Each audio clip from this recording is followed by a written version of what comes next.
केंद्रीय वित्त बजट को लेकर सत्ता पक्ष तथा विपक्ष ने मिलीजुली प्रतिक्रिया दी। तो आइए सुनते हैं इस संदर्भ में उन्होंने विस्तार पूर्वक क्या कहा इस खबर में।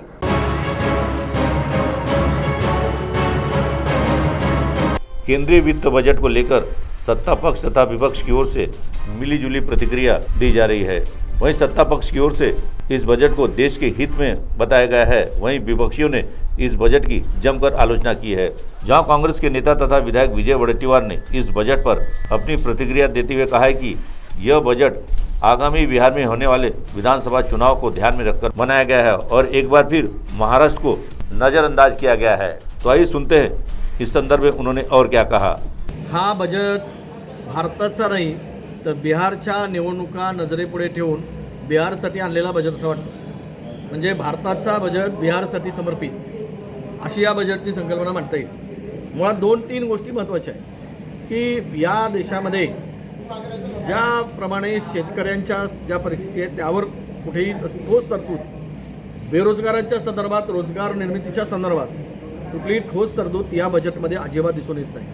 शेतकऱ्यांना दिलासा द्यावा, पीक विम्यामध्ये काही बदल करावा, का पीक विमा कवच वाढवावा, अशा प्रकारची कुठेही या ठिकाणी या बजेटमध्ये सुविधा दिसली नाही। विशेष म्हणजे नेहमीप्रमाणे महाराष्ट्राच्या तोंडाला पाणी पुसण्याचं काम झालं। काही ठिकाणी या बजेटमध्ये 2 गोष्टी करण्यात आल्या। एक तर मुंबई अहमदाबाद याला सुपरफास्ट ट्रेनसाठी पैसे, मेट्रोला पैसे, पण ग्रामीण महाराष्ट्राचं काय, उर्वरित महाराष्ट्राचं काय? उर्वरित महाराष्ट्रासाठी या बजेटमध्ये कुठल्याही मोठी तरतूद नाही। म्हणजेच महाराष्ट्राला वाऱ्यावर सोडण्याचं काम केलं, काम हो गया, काम झालं, वैद्य मिळालं, अशी परिस्थिती झाली। मेक इंडिया फसल्यानंतर आता नव्यानं मॅन्युफॅक्चरिंग इंडिया हे नवीन आणलं, जुन्या बाटलीमध्ये नव्यानं औषधी, बाटली जुनीच, अशा पद्धतीनं हे बजेट एकूणच मला वाटतं की या बजेटमध्ये जे एक मध्यमवर्गीयांना लूट करून जो GSTच्या माध्यमातून, टॅक्सवाढीच्या माध्यमातून, महागाईच्या माध्यमातून हे सगळं काही लूट चालली, त्याला केवळ तुम्ही इन्कम टॅक्समध्ये सूट दिली, एवढाच काय त्या बजेटचा आता अर्थ लागतो। पण त्या पलीकडं दुसरं कुठलीही मोठी गोष्ट या बजेटमध्ये आम्हाला दिसली नाही।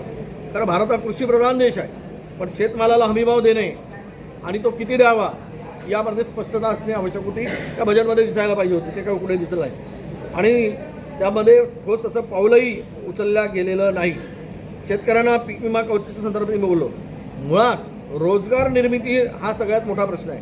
आपण म्हणतो की आपण महाराष्ट्रातील CM, उद्योगमंत्री डावसला जातात आणि महाराष्ट्रातीलच कंपन्यांचा करार डावसला केला जातो। आरेन FDI या देशामध्ये वाढली पाहिजे नाही, फक्त आणि फक्त बिहारसाठी घोषणांचा पाऊस।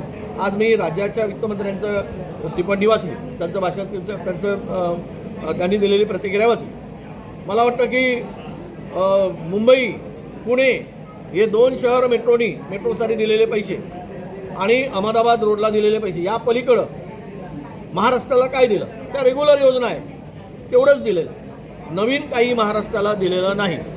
आणि म्हणून हे बजेट म्हणजेच भारतातील लोकांना आत्ताच्या ज्या परिस्थितीत झुंजतोय, गरीब, मध्यमवर्गीय, शेतकरी, बेरोजगार यांना पुन्हा मागे नेणारा बजेट आहे, त्याला बूस्ट देणारा बजेट असायला पाहिजे होता। वहीं भाजपा के वरिष्ठ नेता तथा विधायक सुधीर मुनगंटीवार ने इस बजट को देश के हित में बताया। तो आइए सुनते उन्होंने क्या कहा। विकसित भारताचं लक्ष्य आणि उद्दिष्ट हे निश्चित करत सर्वसमावेशक असा हा अर्थसंकल्प आहे। या अर्थसंकल्पामध्ये महागाई नियंत्रित करण्यापासून रोजगार निर्मितीच्या बाबतीतला विचार केला। पायाभूत सुविधांच्या संदर्भामध्ये 50 लक्ष कोटीच्या खर्चापैकी 11.21 लक्ष कोटी या पायाभूत सुविधांमध्ये जेव्हा खर्च होईल तेव्हा अतिशय मोठ्या प्रमाणावर विकासालाही गती मिळेल। आमचा जो ग्रॉस डोमेस्टिक प्रोडक्ट आहे, GDP आहे, हा वेगाने वाढेल।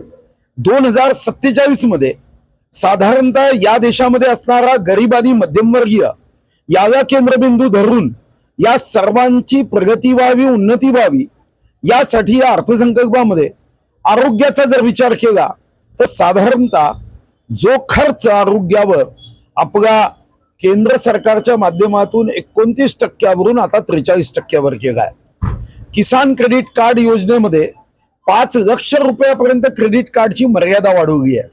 रोजगाराच्या संदर्भात MSME असेल, मुद्रा योजना असेल, स्टार्टअप असेल, या सर्व योजनांना मोठी चालना आणि गती देण्यासाठी या रकमेमध्ये ही मोठी वाढ केली आहे.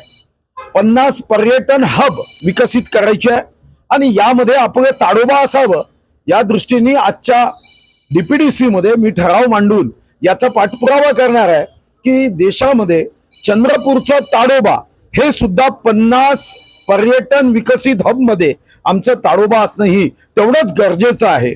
पर्यावरणाच्या संदर्भात असेल, झिरो कार्बनच्या संदर्भात असेल, जल जीवन मिशनच्या संदर्भात असेल किंवा 100 जिल्ह्यामध्ये कृषी क्षेत्रातील वाढ असेल, कापूस मिशन असेल किंवा तेलबियांच्या उत्पादनाच्या संदर्भात असेल, अनेक निर्णय आज या अर्थसंकल्पात जेव्हा केले तेव्हा निश्चितपणे हे वर्ष आम्ही संविधानाचा अमृत महोत्सवी वर्ष साजरं केलं. संविधानाच्या अमृत महोत्सवी वर्षामध्ये 2047च्या शताब्दी महोत्सवापर्यंत हे लोकांच्या समूहाच्या वर्गाच्या जीवनामध्ये विकासाचा अमृत निर्माण करण्याचा संकल्प हा या अर्थसंकल्पामध्ये आपल्याला प्रतिबिंबित होताना दिसतोय.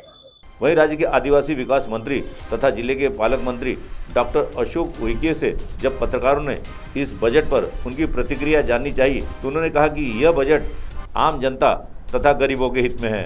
तो सुनते हैं इस संदर्भ में उन्होंने क्या कहा. गोरगरीब जनतेच्या हिताचं आहे, गरिबाचं कल्याण करणार आहे. शेतकरी शेतमजूर हा केंद्रबिंदू समजून बजेट सादर झालेलं आहे. त्यामुळे निश्चितच गरीब लोकांना न्याय मिळेल. CTV के लिए भरू यारकर की रिपोर्ट.